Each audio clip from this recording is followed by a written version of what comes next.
YouTube, it's your boy Roddy. Check it back in again. Today we got most wanted car thief, man, Tommy G. Let's go ahead and get into it. A local car dealership is hoping that you can help find more than a dozen cars stolen over 2 days. Surveillance video shows 3 masked men entering the service area and taking 5 vehicles. That was just the beginning. Now, once it tells me the pin, I'm good to go. Okay? There. Now look. You got it. It's almost like trying to guard LeBron James. This would be a payday for me. I like this. This is money. Right here. Probably 2 people in the United States are better than me. Hellcats are not hard for me to take. I even carry a red key everywhere I go. In one night, how many dealerships can you hit? My personal record was like 15 cars in one day. 15 cars in one night? It's crazy. Where he put all of them at, though?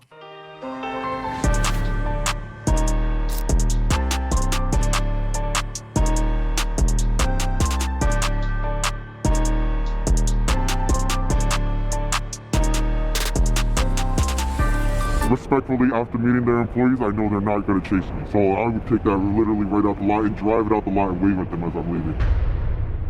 In 2023, over 1 million cars were stolen in America. The business of car theft is a multi-billion-dollar industry. Now, we've all heard of Kia and Hyundai boys who can smash a window and use a USB cord to steal your car quickly, but that's just the tip of the iceberg. On encrypted platforms like Discord and Signal, there are thousands of car thieves conspiring and orchestrating sophisticated heists. They can steal luxury vehicles from your own driveway while you sleep, they can steal cars from heavily guarded and fenced-in auto dealerships, and they know how to wipe VIN numbers clean so they can put your car in somebody else's name. Today, we connect with one of America's most notorious car thieves, and this is his resume. He's the record holder for RST thefts, he's stolen cars in nearly every US state, he's done dozens of high-speed chases from police cars and helicopters, and he's on the run right now from US Marshals. For reasons we'll reveal later, he's agreed to come to Milwaukee and show us an inside look at the business of car theft. Buckle up, folks. This episode is truly a wild ride.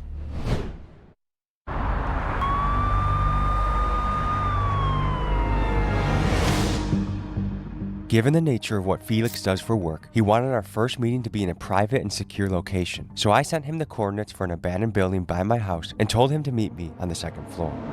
We're meeting our contact in an abandoned building, and he's gonna take us deep into this world.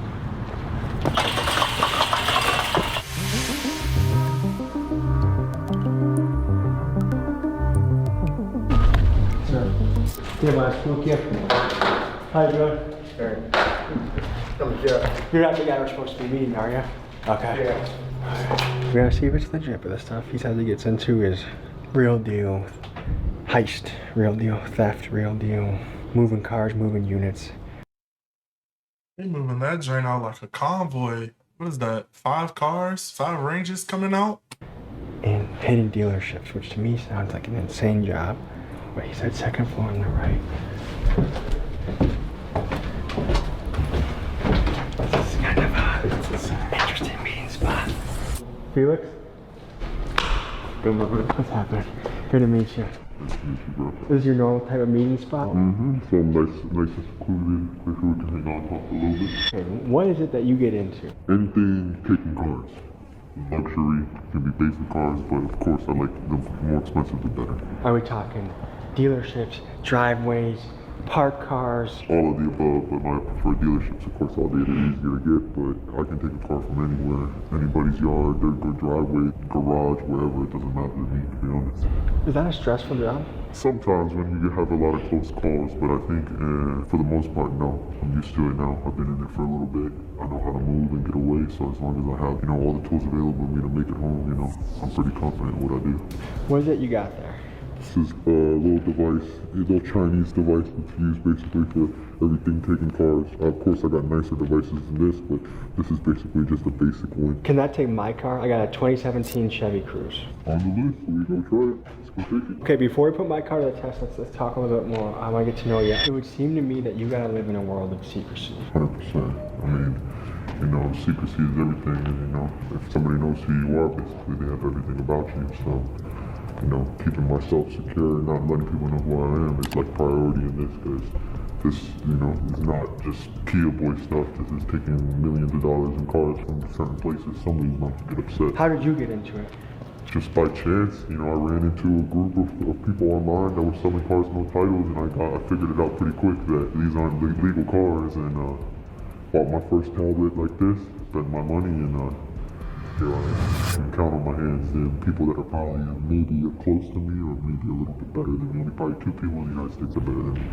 If you're scared, you gotta stay away from this because fear is the number one thing that's gonna get you caught. If you walk into a situation questioning the what ifs, they're gonna happen. If I'm going in to do something, I'm going in clear-headed with the intentions of doing it, and I'm with a plan, and I'm methodical about it. What does your family think about this? DMV, did you know that UMG They think I'm crazy. They think I'm taking unnecessary risks, but at the same time, I think they see the benefit of it all, you know. They worry when they don't hear from me for days at a time, but I usually tell them, when you don't hear from me, it's alright. That means I'm not in no trouble, I'm not in any situation. So, yeah, if outside of that, they just want me to get in and get out, you know. They never wanted this to be forever. Well, his family is okay with him stealing cars? Have you had any close calls? Too many to count. There's been a lot of situations where I've been surprised in cars by, you know, officers just walking down the lot. They got smart and stopped pulling up immediately, and they'll start walking through the lot trying to catch us. There's been a lot of situations where I barely made it out. I've had to take them on long hikes through the woods and stuff. You take a car through the woods? No, on foot. Usually, yeah, I'm on foot at that point. But if I can, I'll drive a truck through a field and push it as far as I can before it dies. Did you know people that have died in this game? 100%. I've known a lot of people who've taken extreme risks, think they're invincible behind the wheel of this car. When you go tumbling 150 miles an hour, cars crumble like a paperweight. So a lot of people have lost their lives. And I've had people who just disappeared on me when they were out doing missions, and you know, either they're in jail or dead, and you'll never know. If you got offered a normal job, decent salary, good salary, would you take it? 100%. I would get out of this right at this very moment. I could throw all my shit in the lake and never look back. And I don't want to die doing this, you know. I love my family. I want to go back home to them.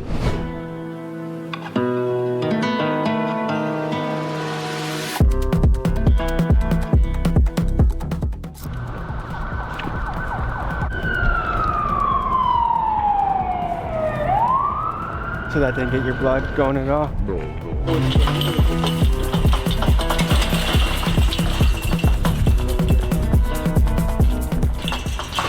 You're gonna take my car. Are you gonna damage it at all? Not at all. This is one of the easiest. GM is so easy to take. It's non-intrusive. They won't even know that I tried to take it. So you go to GM, manual, USA, 17 to 19, smart key. Let's go give it a whirl.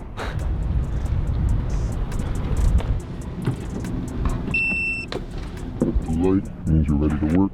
Basically what you're waiting for is the pin to be red, and once that pin's red, we can start it.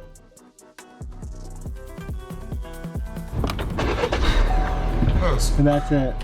That's crazy. That's it.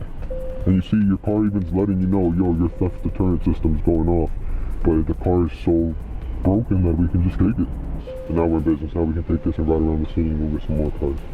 Let's go. Someone can literally take my car, put it in their name, and just that's it? Enough paperwork, enough, you know, pushing papers. You can have anything really in this world cleaned up.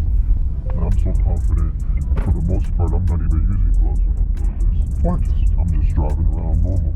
Because I know nobody's going to even really look for this car once it's taken. Alright guys, mission complete. We'll see you in the morning when we hit the dealership.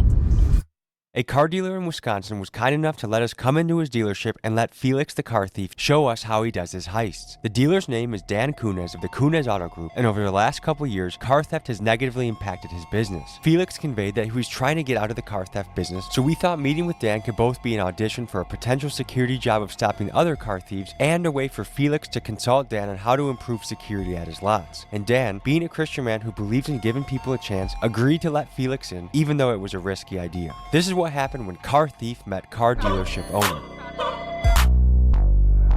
580 Maybach, my bitch got face tags. Sorry I had to dead you on the tab, it was payback. Feet up, lay back, handbox, play that. If you're feeling some type of way, then just say that. How does it feel being I don't think I've ever seen a cross on top of a dealership. Maybe They just have it so far back that you can't see it up there. A car that's not hot. Crazy feeling, bro. I'm almost feeling like I gotta drive it a little bit more safer, like a grandma, you know? Oh, see, this is all money to me. You see all the right here? That's all money. This is it. Oh, I like his truck. See, if you want to keep your shit from getting stolen, buy a Ford. Those are the hardest ones to take nowadays. He said he liked your truck. Does he? Yeah, I love the Shelby Raptors. Great trucks. I was a TRX guy before. Oh, I love TRX. That's my favorite truck. That's one of my favorite trucks right there. Silverado? C71 package. That's it? Yep. The RST package of these Chevys, they're For the money, yeah. 4s are the average person can't do 24s. They're harder now. You have to have a separate tab. The GM came up with GM came up with a new thing, 24-digit pin. And these tablets I got with me right now can't generate the pin, but these aren't impossible. It's literally just buying a new piece of toolkit. I just haven't bought it. And this is online. Online. Amazon. Amazon's the biggest contributor to this, 110%. They're selling OEM keys, locksmithing tools, anything. You can buy key cutters on Amazon. Like, that's ridiculous. A lot of these guys, they're sophisticated. They got key cutters. They're coming into the lot, they're taking the VIN down, they're getting a key cut by the VIN, and they're coming opening the door like they own it. To learn more about how stolen cars get washed with clean VIN numbers, we tap in with our New York correspondent, M-Box. M-Box is a rapper who has many songs covering the illicit car business, and you'll hear his music throughout this episode, and it's linked in the description. Here's what M-Box found out about VIN numbers. GLES stole the keys from your mom. Once you yank out the tracker, switch your place, and you're gone. I got the drop on a crib that got an RS Avant. Ride around the city just waiting for a sign. Okay, so let's say I have $5,000. I give you that money with the stolen car. What's gonna happen? I'm gonna have my guys disassemble your windshield. They're gonna peel the stickers off the door. They're gonna re-engrave the VIN numbers wherever it needs to be re-engraved. Common points of the car where it needs to be re-engraved is like the engine bay, or sometimes in some of the Mopars under the passenger seat where the battery is. Which are all the VINs that you cover? So on the BMWs typically, we change the sticker behind the license plate. We change the 2 stickers that are on the door, the tire, and the VIN information. We re-engrave the engine bay VIN number. Because it's not a sticker, it's actually engraved. Yeah, it's engraved into the metal. Also, I know we had said something about the actual VIN in the computer. What comes out, so when you do the swap, what does the new VIN look like? So that's the add-on to the swap price. It's typically ranges from like $2,500 to $5,000 to reprogram the ECU. Okay, and what is reprogramming the ECU entail? So we delete the old number, VIN number, and we put the new one back on. You delete the stolen VIN number. Right. And so basically, I'm able to unlock it, just hop in and program a key and be gone in 30 seconds. And the most sophisticated dealers at Aston Martin dealership, they had the whole security and everything, and they didn't even know I was there. Same way the guy a few nights ago go to our Sycamore store, took a Camaro in 6 minutes, pulled up. That's slow. That seems slow, but It's too slow. I'm gonna show you how these Camaros are started. You're gonna be absolutely sick. You're gonna be like, I don't even understand why this is possible. Really? Yeah. If it took him 6 minutes, he sucks at his job. 100%. I'm gonna be honest with you. Even 100 miles that way into Chicago, this dealership would be getting hit every day. Those cameras, absolutely no good. 9 times out of 10, those aren't even hardwired directly for video feed. That's gonna be wireless, and they're only using a power source. I turn on a Wi-Fi jammer, no good. That shit's done. Wow. You know those police boxes they're trying to get you guys to buy with the lights and everything? Trash. Don't even buy it because a jammer, no cellular service, it doesn't work. Cuts it right off. No, cuts it right off. Everything in a 50-meter area right here wouldn't work. The OnStar, none of that. Everything. Yeah, that's another side of the thing is people are using credit profiles, buying cars from the dealers on the fake profiles, and then selling them. The new thing right now is cars being traded in. Yeah, they're only trading them in with only 2 keys, and there's 3 keys in the system. Gotta have your guys start pulling locksmithing devices. They're getting clean titles. Yep, the fake titles. And guess who's the #1 producer of that? China. People will ask for like, hey, I have a clean title for a 2024 Grand Cherokee, find me a 21 because it's the same body style, and they'll buy the sticker, swap it, and use the clean title to come and sell it back to the dealer. Carfax not safe either. I can have somebody generate a Carfax history behind a fake VIN, and you'll look at it and go, oh, it's all, they've been maintaining this car since the day that, and it's not even, it's so bad, I can have GM acknowledge a MCO, which is a manufacturer certificate of origin, and they didn't even produce it. How is that possible? Because people are just stamping, not even thinking. They're just doing it.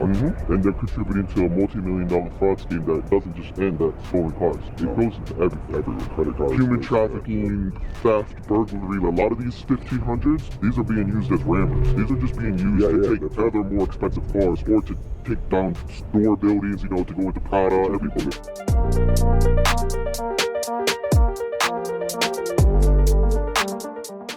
No, I've never been inside a dealership like this before, at least not being allowed to, you know. I've actually never even bought a car from a dealership. 100% a necessity thing where, you know, if I don't do this, you know, my daughter doesn't go to school, or, you know, food doesn't get put on the table. And see, when I'm wearing, this is what I wear in real life. I don't wear Gucci, Louis Vuitton is not my thing. I'm a 4.0 student in real life. Yeah, college. I don't think you could be dumb in doing this job. 100%.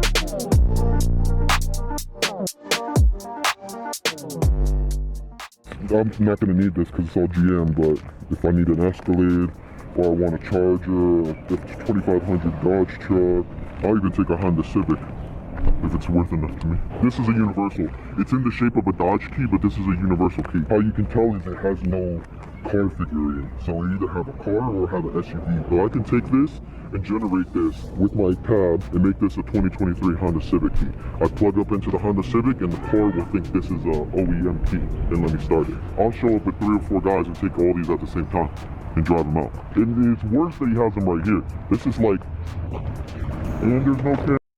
Yeah, there's no cameras, no gate, no security, nothing. Ain't nothing stopping them. You're just gonna take them. Cameras, you're asking me to come. So what would you recommend this guy do? Camera, loudspeaker. Part of me changed when I seen the guy get really upset about his car, and I was like, you know, why should he care? He has insurance. But then, you know, after kind of reading what he said online, it kind of touched me. It's like, dang, some of this stuff is sentimental to these people. People work hard for this. You know, they don't want their stuff just getting taken. No way you're getting what this car's worth. This car, for example, is only worth $1,000 on the street. Maybe $500. This car? Yeah. This is only worth $1,000. $1,000, maybe $500 to be honest with you. How? It ain't worth nothing. It's a 15. It's one of those things that's so old that people aren't even gonna like really want it. Somebody took this, it would just end up as being used as a striker to take other cars. And then does this lead to stuff like drive-bys or drive-bys, robberies, burglaries? I mean, for all we know, people could be using these cars to kidnap people. We don't know. What car is this? A Tahoe? Or It's a Tahoe, yeah. So this takes more time than it's gonna take me to grab this car. Let me put the keys over here. Yeah, for the record, guys, for the record, keys are over here. Yeah, I'm just gonna get through.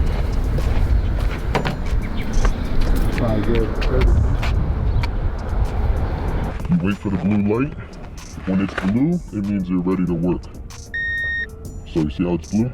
Now you just go to hot function, add a keys pin. This is the glitch. This is how everybody's taking GMs. But see, this is the thing. This is not even the nice tablet. This is a cheap tablet that you can buy for. The alarm might go off. No alarm. See? When it's unlocked, there's no alarm. Right now, we should be going beep, beep, beep, beep, beep, beep. And then once it reads the pin, you don't touch anything. Look, you see reading pin? Now, once it tells me the pin, I'm good to go. That's why we're going There. Now look. You drive. And look, but this is the even crazier part. I can now take this and start another car. On the line. Oh, shit. I think that's all over this time. Nah, that's so crazy, bro. Okay, will you be my witness in court that I wasn't? Okay. Oh, there he goes. Just like that. There's no stopping them. It's almost like trying to guard LeBron James. This would be a payday for me. Rightfully, it's not mine, so we're gonna leave it. But yeah, this is kind of just a normal day for me. This is what I guess our job consists of. A lot of people, when they take these, they forget that there's no key, because there's no key for this. So if they turn it off to get gas, oh shit, I forgot. Wow. Until you completely shut it off, like look. Now it's true. Now you're not restarting. Gotcha. But you gotta plug back up and do that again. Sometimes there's cars that I will never even program a key for. I'll just drive it with that. Well, first, what's the MSRP of a car like this? Retail, I would guess 25 grand. What do you think he's selling it for? Almost a half, 15 grand, I guess maybe. He said he's going for between $500 and $1,000. So they're not even using these to drive unless it's like a kid. Maybe a kid wants to use it for a drive-by or just wants to be cool in the hood and drive around and pick up their girlfriend from high school. But for the most part, these are actually being used to drive through the fences or take the damage for the more valuable cars. For the better cars. It's almost hard to fathom. And just like that, a car's off the lot. So now what happens? The car just goes off the lot. What happens now? Sometimes we don't even know, and somebody will just realize, oh, wait, where'd that car go? Then we look at our security footage, call our security team, then call the police.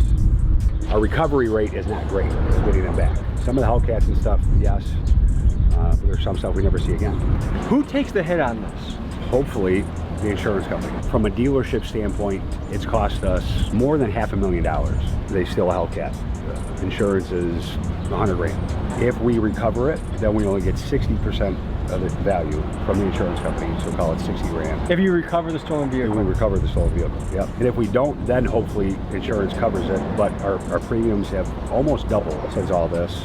We have attorneys working on it daily, not just to try to get the cars, but try to prevent it, work with the insurance companies on that. It's kind of a national thing that's happening to everybody. So you're fighting with the insurance companies. It's endless time and resources. When you look at it from a business point of view, our insurance rates have almost doubled. So for these bigger stores, that's a lot of money. Okay, car gets stolen, call in insurance, police reports, all that stuff. If it doesn't get recovered, you get the value of the car. If it does, you get 60% of the value.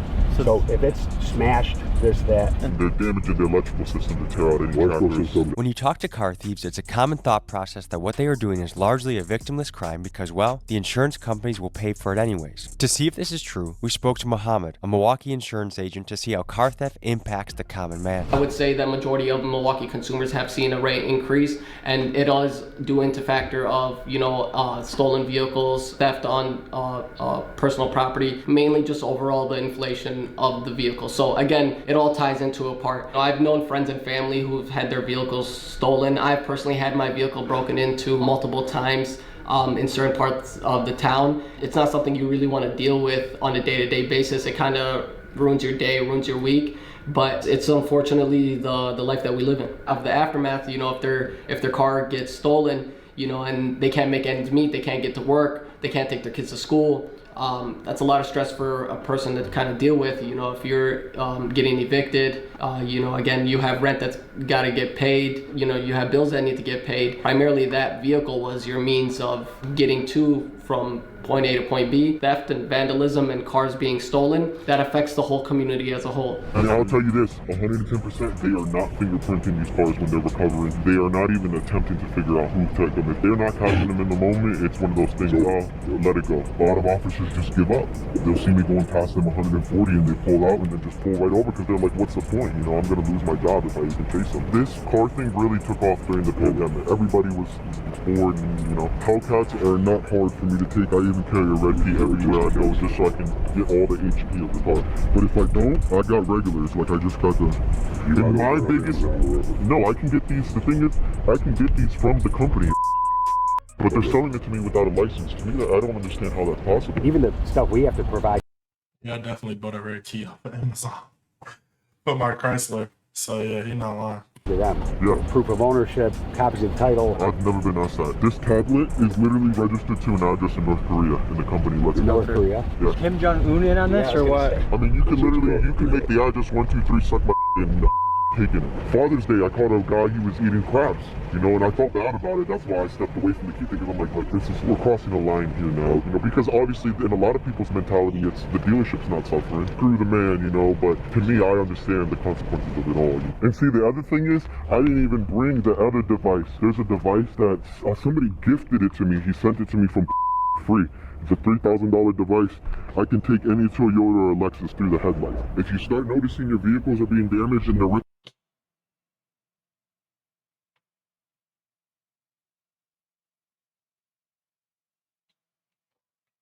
I bet y'all, my brother was calling. ripping the headlights off or ripping the bumpers, they're trying to access the plug, the harness for the headlight. You can brute force it through that. We call it a CAN bus attack.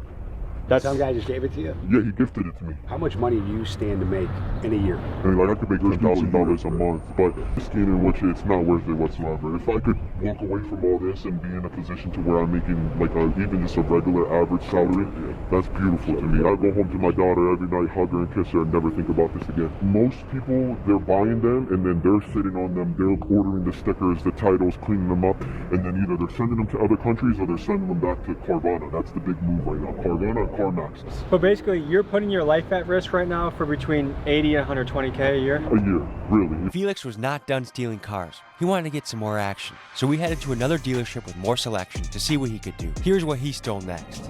Pull over, take the tracker out the whip. Range Rover Sport, I'm on the Jackie doing tricks. keep swimming, got the paddles in the ship. I'ma keep rapping, but I dabble with the skits. In one night, how many dealerships can you hit? Oh, I could hit like 4 or 5. My personal record was like 15 cars in one night. So that means you have to have a stash house relatively close. Yeah, you have to, usually like 20-30 minutes is pretty good distance. If they have 2 entrances, it's no good. They wanna operate on a one-way in, one-way out type system. Because if not, you see all this is basically slim pickings. Like all that stuff, there's not anywhere near the building. Anybody can come in and just grab this and dip off it. They're not even gonna trigger. You see, there's no motion sensors. There's no sensors right here or a gate that's stopping me or nothing. All this is too far for those cameras to even recognize. So if anything in this back lot right here would be easily like that. I like this. This is money right here. So how's the security on this dealership? Are those cameras up there? Nope. That's all for lighting and like this is probably one of the worst dealerships I've seen in terms of security. Yeah, those Shelbys, he probably take them Jones right here. These look all like money. Well, the only thing that's saving them is that a lot of these are Fords. There's no security, there's no loudspeakers back here to deter anybody. I basically could get dropped off right in that parking lot, walk into here and hang out in this lot for hours on end and they wouldn't even know. And see, this is, to me, this is like a wet dream. Like, to find this many Shelby trucks in just one spot is unheard of. Same thing, like, why is this sitting right here? Yeah, the Corvette outside in the front is crazy. That junk should be inside. That should not be sitting. Can you take that? Oh yeah, 100%. See, it's so far from the building, he's not even gonna know I busted his window and I'm in his Corvette taking it. He's not gonna know. Sure. Has this spot ever been hit by car thieves? Yeah, a couple of times. We had some test drives pull right off and, you know, go get the windows tinted. And so it usually happens more if we are busy, you know, got 2-3 customers and then just send them on their way. You know, they take off from the dealer plate. Yeah, it happens. A Hellcat, you know, right next to our showroom. It was a 1,000 horsepower Hellcat, and 5 in the morning they came and broke the windows, tried to get in it, but yeah, they couldn't get it started, so they left it. So. Yeah, because it takes too long to program the key. I'm the guy who's usually hitting your lots, taking your guys' stuff, to be honest with you. So is it worth it? Not at all.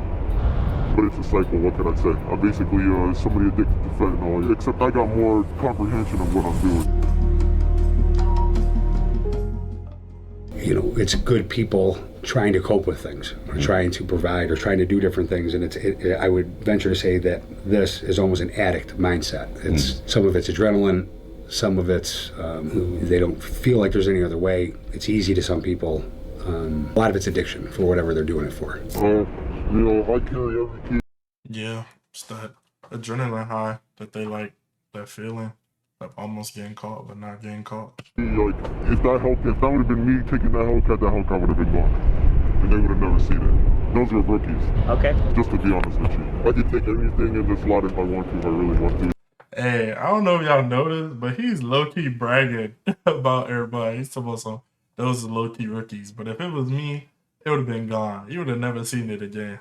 My man's low-key popping it on this J. It's not a challenge, and I got track hawk keys. I got everything. I got everything you can think of. This ain't nothing. I got a bag at home with 35 keys. This is what I carry for fun. Just in case I come across a Hellcat. Or is that a Scout over there? Yep. Yeah, see? I would not be deterred by the daylight one bit. I would take that broad day. You would take something from this dealership in broad daylight? 100%. Especially respectfully after meeting their employees, I know they're not going to chase me. They're not going to even try to stop me. So I would take that literally right out the lot and drive it out the lot and wave at them as I'm leaving. How is it not risky to do it broad day? You gotta know the state you're in, the people who work there. Like if I came here and they were wearing cowboy hats and cowboy boots, I wouldn't fuck with them. Because I'm like, oh, they're gonna shoot me. A good car thief will know the quality of the police force and the local chase laws just as well as they know the cars they are taking. For example, in Maryland, where the courts are more likely to go after an officer for a high-speed chase gone wrong and therefore less pursuits happen, or New York, a state that has a bail system that allows most criminals to get out of jail for just about any crime, are places that car thieves like to hit. But Georgia, where Georgia State Police are known for chasing car thieves to oftentimes brutal and fatal conclusions with their pit maneuvers, or Indiana, where yeah, Georgia police, I heard about them. They're crazy down there. The police have a reputation for doggedly pursuing criminals. These are places that car thieves fear, respect, and think twice before executing a heist. With that being said, there is no question that a high-speed chase, while it may deter some car thieves, it is a great danger to civilians in the area. Any car can get taken, but it's the amount of time that takes into getting it. Like this Ram trucks, I can take those, but they take like 4 or 5 minutes. But the GM trucks, I can start in 30 seconds. This is pretty crazy. I watch you every fucking video. I appreciate you. Did you think it was this easy? I've seen like the Kia Boy tutorials, you know, the USB drive, but I definitely like to see what it's like in an American car. What's going through your mind right now? This is crazy. You don't see nothing like this, you know? It's kind of cool to see it actually happening in the process. So here we go, 19, perfect. Denali, it's a small screen. It's going to be quick to start to the year. We are now in the yeah, this is perfect one. And look, now I'm going to show you guys the big boy pad. It doesn't make no difference, but it's the same thing. Basically a more upgraded version of the tab I already showed you. That's called IMMO. That's basically the immobilizer. That's what controls the whole key system and everything. And see, the thing is, you can go America. If I'm getting ready to hit this car, I come, I hit GM. How many single family houses? And then look for the model. You're gonna do manual selection, GMC, and then Sierra 1500. That's the right year, 2017 to 2020. Smart key because it's push to start, and then boom. Basically now I'm ready to go. All I gotta do is plug up into the car and I'm good to go. Most times I'd already be ready. I wouldn't be clicking buttons here. I would have already been preset in the car and just pull up. And it's the same thing. You're just accessing the immobilizer of the car. You're adding a key. But what you're doing is, this car works on a system to add a key. So when that pin is read, instead of continuing the process, we're going to immediately start the car. And that's the glitch. So this pin's going to read, the car's going to recognize we're doing something to it. It's going to look for internet. And so basically once it reads that pin, you're going to immediately start this car. And so when you're in the moment, this feels like an eternity. You're like, oh, why is this thing not hurrying up? Like, see, there we go. Look. And that's it. That is so crazy, man. And then I unplug, and I could do another one until basically the situation is too hot. And yeah. Brought you water, I know that. Oh, yeah, appreciate it. Thank you very much. It's really that's kind of all it is, man. And I could do this as many times as I want, basically. Like, there's no limit to it. The system's never gonna lock up. I could drive this car with just this pad and not anything else. Like, is it illegal to have that pad? No. Most states don't even have laws about owning this without a locksmithing license. The technology is farther ahead than the legal system is. 100%. So right now there's a window of time. For every scam, it's because this company, a lot of the companies that build these type of products, they've already implemented systems to how to keep people from getting this that aren't supposed to. This company specifically does not care. They will sell to a 5-year-old if they got the money. And this thing can hit 2023 trucks. And the update's coming out, so 2024 is literally 2 months away. I mean, you could do $1 million in cars a week off of a tab like this. I think this video is gonna force manufacturers to acknowledge they've got to do something. The manufacturer's got to be the one to step up like they had to do with the Kias and send out the update for free and fix this. Why aren't the manufacturers stepping up? If you want my honest opinion, I think because they're making money. Either way, the cars are getting sold. Dealers taking the loss. If it was them taking the loss, they wouldn't be as happy with this happening. So the only time they care is when we go to the warehouses, like where they're manufacturing plants, and we're taking them out the plants, because then they're losing. But when it's dealers, the dealer's gonna, hey, I need a replacement for these cars because they still want to sell them and make their money. So they're getting double the sales if you think about it. If this dealership was located in Michigan or Ohio, you would have people running into it broad day. The only reason it's not happening is because this is more of a rural area, but it's not going to take long. Are you ready to give him some consulting information in his office? Oh yeah, let's go inside. So I have some ideas for you to protect your dealership. All right, what do you got for me? Because I need it. I think the number one thing is keeping the better inventory to the front. I think either way, customers coming into the lot are going to be gravitated towards the front of the building anyways. When you say better inventory? The nicer stuff, like anything that's SS, Z01s, Hellcats, Trackhawks. I'm sure you guys don't get Trackhawks as much anymore. There are two here. Oh, you got two here? Then I'm definitely surprised because those are a hot commodity in this community. Hellcat Durangos too, right? Yeah. Oh, the 392 Durangos too. Even then, they loved it. They loved You it. say to the front, not at the front of Right by the sidewalk, yeah, but right in front of the building, because anybody can walk up and not trigger those cameras on those sidewalks. I could do it. I could army crawl basically halfway to your lot and your camera wouldn't even see me. That and exploring OBD2 port locks. You can find them and get a specific key made so they're kind of all matching, so you don't have to keep 1,000,001 keys. Again, and see, the thing about this community is it's like a rumor mill, so as soon as they know, they're never going to touch any of your dealerships again, just out of fear. So the first time we got hit at one of our stores, they took the 6 cars. Yeah, they came prepared if they came for 6. Yeah. They had the Trackhawk and a Durango both filled with people. Yeah. Grabbed all of our stuff. That's the MO. Yeah. And then we had guys overnight, security guards that were spent a bunch of money that we had wait there. Oh, yeah. And about when we stopped, because that's why we thought maybe there was an inside guy. And about when we stopped, really, like we got over it. It's over. Okay, fine. 2 goes by. Bam! They hit us again. Wi-Fi blockers, security blockers. Yes. The only thing is, it's hard because your guys are at a disadvantage. They're considered federally illegal, so you as a dealer couldn't buy one and turn it on because if your neighbor tries to call 911, they can't call 911. But see, as a criminal, I can just buy it and turn it on and all your security cameras are toast. So that's the other thing. I mean, you can get in more sophisticated, like hardwiring cameras for video feed, but straight hardwire. No more wireless, no more internet, none of that, because the internet is susceptible to power outages. So if all your security features are Bluetooth and wireless, the minute that jammer comes on, none of it's working. I think my biggest fear is secondary trackers all day. Especially ones you worry about. That's what scares me to death. Secondary trackers that are wired to the car. Not anything like Apple tags. Apple tags are useless. Tile, useless. Any of that junk, useless. Get brick house security boxes that are magnetic that stick to the underside of the car, or low jack that's hardwired into the vehicle. And make sure when they install it, they put it somewhere that's not immediately underneath the steering wheel, because that's the first place anybody's going to check. Yeah, but if you put it somewhere wired into the trunk or into the engine bay, they're not thinking in the moment, and that, I think, it will give law enforcement enough time, because most law enforcement want to stop this. No, yeah, for sure. But what can they do when they just find a car abandoned in the middle of nowhere and there's no information about this? Low jacks will give them the history of how these cars are traveling, where they're going, and ultimately, I think it's going to show that most of these cars are ending up at other dealerships to steal other cars. So just basically, all the stuff that we're trying to do, just be smarter about it. Yeah, really, because and you got to also remember, they're watching you. They're always going to be watching. They only got to be right one time. You got to be right every time. That's the biggest disadvantage to this. Everything. Interrogating salespeople, what they may know, and then looking through the customers who sent in leads on those cars, who came to test drove those cars, fake IDs. It's never ending. Daniel? Richie D, you driving? I am. We got you on speakerphone with Tommy and Felix.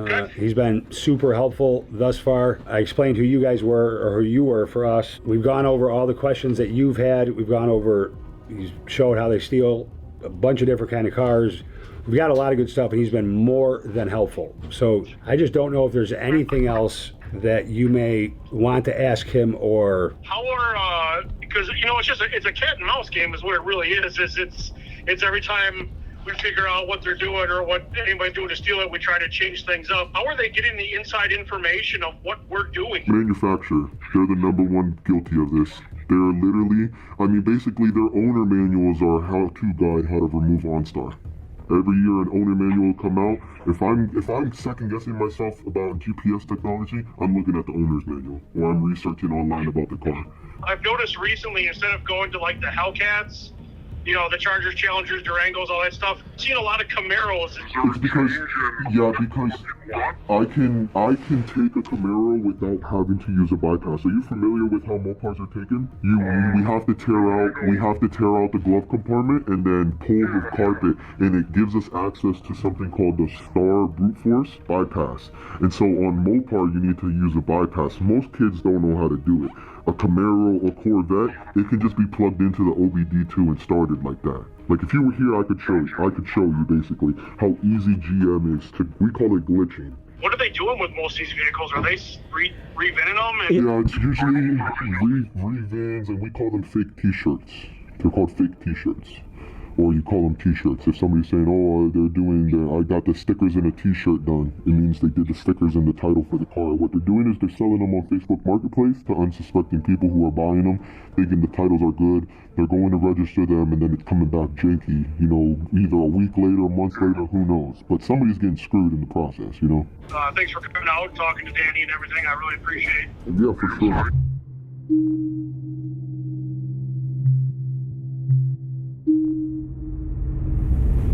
So you have your eyes on this one? Yeah, this is the one. Beautiful and sitting unlocked. That's a big no-no when you're talking about community of car thieves. What percentage of dealership cars you encounter would you say are just unlocked like this? Too many. Like at least 70%. Because some dealers do it that way. Yeah, they leave it like that on purpose. So their windows don't get broken? No, and then like I said, that's just It's easier to show the car. Yeah. So they don't have salesmen losing keys, wasting time. Yeah, because you got to think if the salesman loses the key, they got to get it replaced. Yeah, you guys don't keep a locksmith on call, do you? No. So you got to call somebody. So if you put an OBD blocker on that, they're not taking this car. You see that little port right there? That's what I'm plugging into to take this car. How much does that cost? OBD blocker? Well, it could be like $20. If you buy a really nice one, maybe 30. But you see how easy it is to plug up? If they block those, it's over. And you don't see this changing going forward? Especially learning what I learned today, I really don't. Unless the manufacturers get involved, unless they have specific ways, or again, even like he was talking about how easy it is to buy the tablets, how easy it is to buy the keys. Unless that stuff tightens up, other than putting $1 million+ fences, things like that, I don't see it changing, no, unfortunately. Get the OBD2 blockers for the nice cars, like the Hellcats, Chargers, Durangos, Corvettes, and all that. The little, like, 2015 cars, 2012 cars that aren't worth that much, you don't really got to worry about those. If they steal it, then, like he said, he's only getting 60% back anyway. So I wouldn't really bother with those. Oh, nothing works. Story update on Felix. He called me a couple weeks ago and said, hey, mission went wrong, a house I was staying at. Oh, so he did say his real name on the camera. Usually Tommy hides his identity, but the guy on the phone said his real name. Got kicked in by the US Marshals. They took my friend, and this was, let's say, a Friday, and he thinks, hey, by Monday, I'm gonna be on the list too. I gotta get out of the country. And initially how we were trying to end this story is actually get him hired by Dan and Kuna's Auto Group and maybe put him in a security role. And he was very excited about that. But I don't even know if he's in the country anymore. He hasn't really been answering my call. You know, last conversation he had, he said, post a video, protect my identity, I know you'll do a good job. We're gonna call Dan and deliver the bad news that, you know, there isn't necessarily gonna be a happy ending to the story that we know of. What's happening, man? How you doing? Oh, good. I'm not bad. Okay, so one is the story isn't gonna have as good of an ending as we thought. I know that initially we were brainstorming, you know, how could we get Felix a new start, a new beginning, and I thought I was very impressed that you'd even consider that, given his background and given your business. So I was very impressed with you by that. But he told me about a couple of weeks ago that a mission went wrong and that his friend got grabbed by US Marshals, and likely he would be as well. And so I don't know if he's in the country. Yeah, I don't know if he's on the run, I think. So I don't know if he's still in the country or where he is, but he told me to tell you, like, he appreciates the opportunity and that he doesn't think it's gonna be working out like that, like we may have hoped. Well, if something changes, because I did talk to people about it, you know, like logistically, what would we do? How would we do it? Why would we do it? And you know, we kind of came up with a way he could have been useful, and we love to help those people if we can, if they want to change, you know. You know what? And I don't know about you, but I got the genuine impression from him that he was just looking for a way out. And for sure, and that's why I even pushed the issue, because at first everybody in my organization is like, well, why would we do that? Like, yeah. Do you think he's just gonna do this again, or if he's not making the money he wants, is he just gonna do it again? I'm like, I don't believe so. I don't think it's about money for him. It was in the start. It's not now. I'm sure you're gonna make the money where you can, but if he's got a fresh start, a fresh life, and he's making relatively decent money that he could provide for his family, I think that's what he's really trying to do. Exactly. Just tell him I'm praying for him. Tell him I'm here. Tell him everything happens for a reason, and I believe that. We'll be in touch, man, and have yourself a great rest of your day, okay? Me and Tommy, thanks. We'll talk in the morning. Take care, bye-bye. So folks, that's it. I genuinely hope Felix can have an opportunity to have a good, safe life. So appreciate Dan for letting us into his dealerships. That was very brave of him. Most dealership owners said no when I asked.